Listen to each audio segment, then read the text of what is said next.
make things worse. But we've proven them wrong. You know, we've told our we were told our American rescue plan was too big and it would crowd out private investment. We proved them wrong.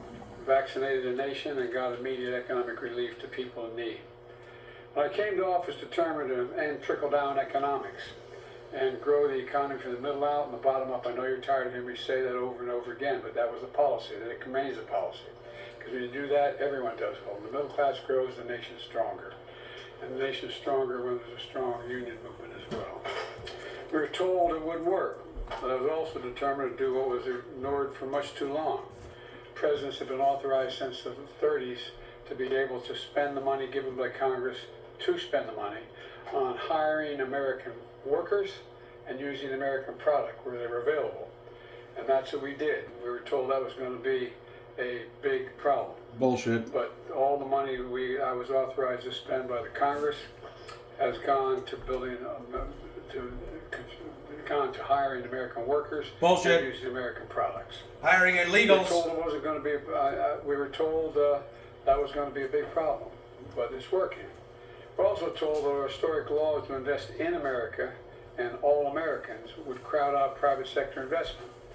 Well, that was proven wrong too. We've attracted nearly $1 trillion since we've come to office in private sector investment from domestic and foreign companies investing in America. In America. And not this stuff of shipping jobs overseas for cheaper labor and bringing back a product to America. We're building it here and sending it overseas. We're importing the jobs from overseas to here. Across the board, unemployment is down 4.1%, and every month that Vice President Harris and I have been in office, we've created jobs every single month. The nation has now created 16 million jobs since I've come to office, more jobs created in a single presidential term than any time in American history. Our GDP shows our economy grew at 10%. Under my administration. Unemployment reached the lowest level in 50 years.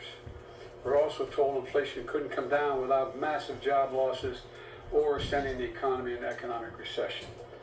Once again, outside experts were wrong. Inflation has come down. Wages have gone up faster than prices. Interest rates are down. Bullshit. 19 million new business applications have been filed for. The stock market continues to reach new heights. We've got more work to do though. Keep getting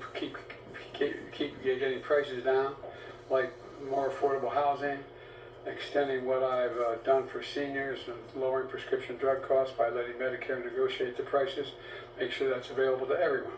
And by the way, what we've done so far, just when we brought down the prices for seniors under Medicare, it saved the taxpayers billions of dollars. Liar. Billions of dollars. Liar. Save the taxpayers billions of dollars. Liar. It's important to note because they don't have to pay the exorbitant and irrational prices that these companies are charging.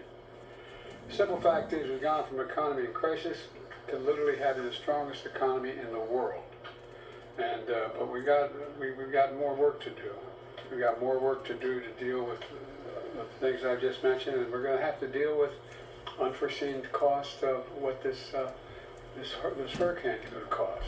It's going to cost a lot of money, and I'm going to probably have to ask the Congress before we leave for more money to deal with some of those problems. But that remains to be seen. I'll take a few questions before I turn it over to you. Pick up. Yes, sir. Go ahead, Judge. Thanks again for doing this, Mr. President. 2 questions.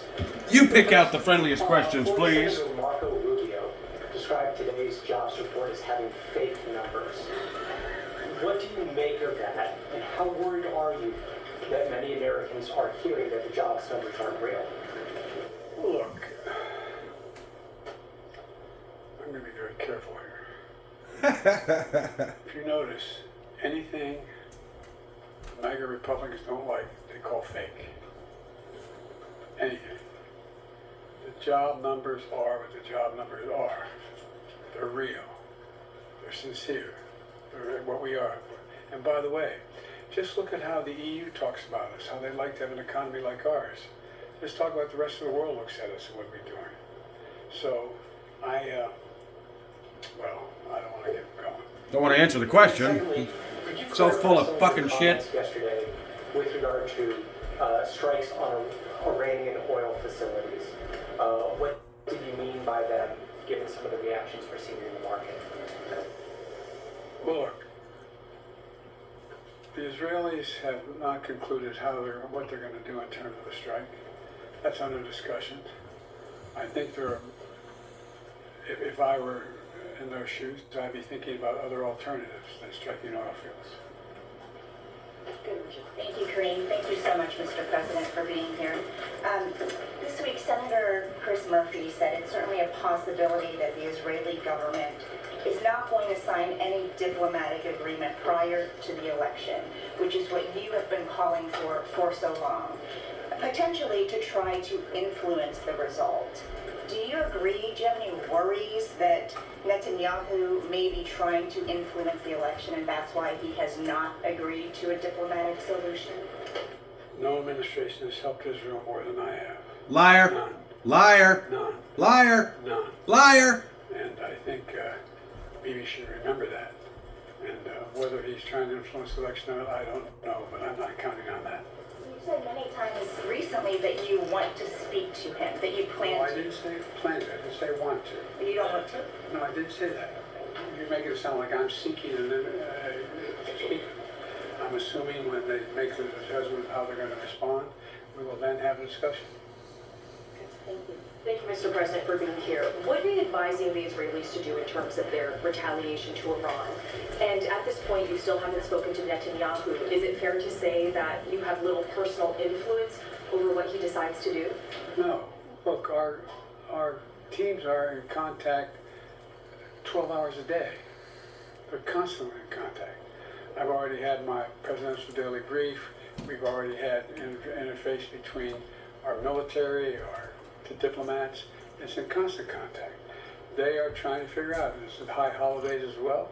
They're not going to make a decision immediately, and so we're going to wait to see when they want to talk. But over the past few months, they've consistently defied your administration's own advice. So do you believe that the Israelis are going to listen to the advice you're giving them? What I know is the plan that I put together received the support of the UN Security Council, the vast majority of our allies around the world, as a way to bring this to an end. Look, the Israelis have every right to respond to the vicious attacks on them, not just from the Iranians, but from everyone from Hezbollah, the Houthis, anyway. And Anyway. the fact is that they have to be very much more careful about dealing with civilian casualties. So how should they respond? You expressed concerns about attacks on Iranian oil facilities. How should they respond? They need to pull their fucking punches. The election is a month away. One, I'd like to know That's how what he's you're saying. feeling Pull your about punches. how this election is going. And then also, do you have confidence that it will be a free and fair election and that it will be peaceful? Two separate questions. Very much. I'm confident it'll be free and fair. I don't know whether it'll be peaceful. The things that Trump has said and the things that he said last time out, when he didn't like the outcome of the election, were very dangerous. If you notice, I noticed that the vice presidential Republican candidate did not say he'd accept the outcome of the election. They haven't even accepted the outcome of the last election. So I'm concerned about what they're going to do. Are you making any preparation? We're going to win. That's what we're going to do. You're going to lose. I always get Well, that previews. you're already a loser. Kamala's going to lose. Hi, Mr. President. When are you considering imposing sanctions on Iran, and would you include oil in those sanctions? That's under consideration right now, the whole thing. I'm not going to discuss that now. And just on your comments yesterday on the port strike, you said, by the grace of God, it's going to hold. Is there any reason you think that this Well, there's more to temporary do. A suspension? month from now, there's more to do in terms of everything from the whole notion of mechanization of the ports and the like. There's more to resolve. Good day. Thanks, Green. Thank you, Mr. President. Last night you said that there's still a lot to do to avoid an all-out war in the Middle East. I mean, firstly, aren't we pretty close to that definition already? And secondly, what can you really do to stop that happening? There's a lot we are doing.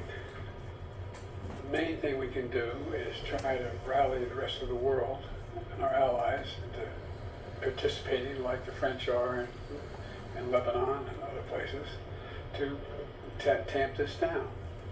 And but when you have proxies as irrational as Hezbollah and the Houthis, and it's a hard thing to determine. You have to just wipe them all out. I know. I said I'd take a couple questions. All right, you're the last. I think she's increasing her credibility. Take some more. So Luce, you're going to be the last one. Thank you, Mr. President. Thank you for spending some time here. I guess they didn't like that last answer. The crises that the country's been facing over the past several days with the hurricane, with the port strike, with the situation in the Middle East. Can you talk about how your vice president, who is running for the presidency, has worked on these crises and what role she has played over the past several days? Well, I'm in constant contact with her. Let's end with a softball question, making Kamala look good. She helped pass all the laws that are being employed now. She was a major player in everything we've done. We all know she's a player. Just ask Montel. Which we were told we could never pass. And so she's been, and her staff is interlocked with mine in terms of all the things we're doing. She's got a staff too? Like Michael?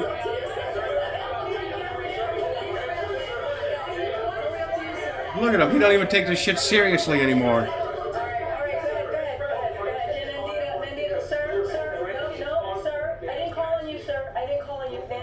We don't want your question, sir. No, we don't want you.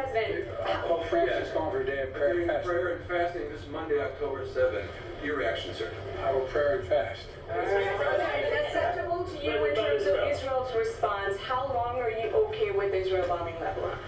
What is acceptable to you? All right, that's it. Thank you, everybody. Thank you, Mr. President. Thank you,